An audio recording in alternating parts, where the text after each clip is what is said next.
My first international art exhibition was when I was 10. I started drawing when I was only 1 year old. My paintings sell for like $15,000, $20,000. The larger works I've done have gone all the way up to $30,000. My sister and I, We're extremely best friends. we are almost like one. Our work for me is just fun. Art that makes you think, I think, is the best.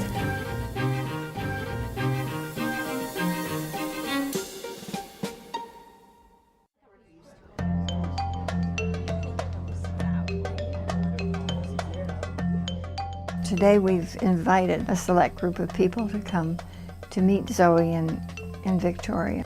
Taking like something that you've done before and showing it to other people definitely takes some kind of courage. But once you've done it over and over again, it'll actually feel pretty good. Zoe's work is more passionate, it's more modern, it's very happy. I really enjoy swaying along to music, so that's kind of how my paintings look like. I'm extremely honored whenever somebody takes a strong interest in my artwork. I was wondering if I can get a picture with you. Your art is beautiful. Thank you. It's very different from my sister's. Victoria's work is more like rational, precise. She's recreating her own myth and fiction within a painting. I use a lot of the snake and the apple because those symbols represent like the past of mankind. While instead these forms are very geometric and almost robotic, therefore a bit more futuristic. Age 12 you did that? Yeah, 2 years ago, so. You're 15? I'm 14 now, yeah. Especially at such a young age for me, to have other people be interested in my ideas, it's really wonderful. I love what you do. Thank you. It's really an honor to be called a prodigy because like when we first started painting, it was for enjoyment. We paint and go like, this looks so pretty, I love it. And we didn't really want to sell our paintings at first because we were like, oh no, I love this one so much.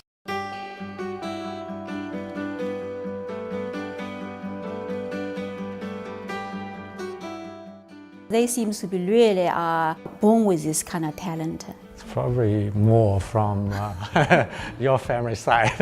I cannot even draw like a full circle. I started painting when I was like a very young child. My first pieces, they were usually of more realistic subjects, such as like birds and deer and things like that. My first international art exhibition was when I was 10. It was then that I was discovered by the agent that I'm currently with now. Usually my artworks sell for like an average price of around $16,000. The larger works I've done have gone all the way up to $30,000. In the beginning, that kind of price coming out, I was also like, wow, It was a surprise. Yeah, I guess we got used to it. So. I started drawing when I was only 1 year old. Circles were my favorite kind of shape to draw. The circles kept on advancing and evolving until it finally came to what it is now. Right now, I've sold about 20 pieces or so. I don't keep track of them. People are buying them for investment because they figure that Victoria and Zoe are going to go on to become more and more known and more popular. Our work for me is like just fun. Like, don't think about the money. As a high schooler, I don't have much to spend on. The money just goes into a savings account, perhaps for college later or things like that.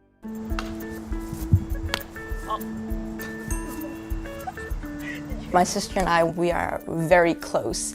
I can't imagine what my life would be like without her. I mean, she and I are just so almost like one.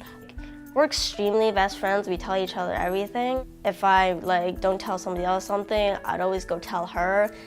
People ask, maybe it's inevitable that you kind of feel a little bit of competition with your sibling, but I actually don't really think so.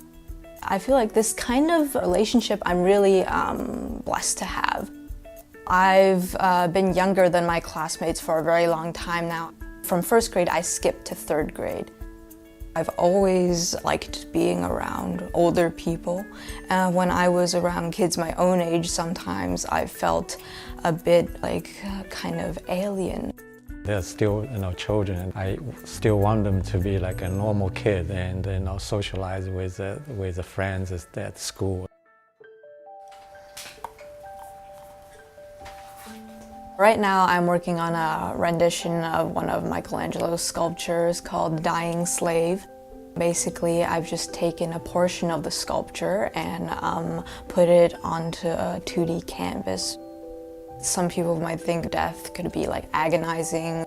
I'd like to depict it more as a kind of peaceful passing instead, so I made the expression kind of a bit softer. I'm really interested in where humans are going to be going in the future, exactly what's going to happen to us as technology keeps on advancing. We're probably going to lose a lot of our identity and what makes us different. So these people are a result of this idea. They're very geometrical and kind of robotic almost. With technology right now, it makes our lives a lot easier.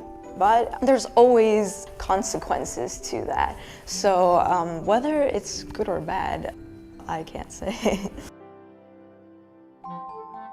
Right now, there are lots of people enjoy listening to music and watching TV and stuff. So there are actually lots of talented painters out there that really don't get noticed. Art is a very complex thing right now. I feel like sometimes it's underappreciated in society. I want them to be happy and do what they like to do. But I also a little worried, this world could be a little rough. It's really not up to parents, It's like they like what they like to do. They'll make their choice when they grow up, so no pressure. Zoe and Victoria obviously will be around for a long time and will ultimately be very well known for their work. I don't like to think too far ahead. I'll just go right now I'm this, I want to keep being this. I feel like I've already achieved quite a lot so far for my age, but I think I still definitely have a long way to go. With thinking about the future comes a lot of these big philosophical questions that are kind of mind-boggling to think about. Why are we on Earth? What exactly is the point of, living? To be able to put this really big idea into something that people can see, visually, it's a struggle. You have to be able to do it right. And I don't think that I have exactly come up with something that has completely depicted this kind of idea for me. So it's definitely a long-term aspiration.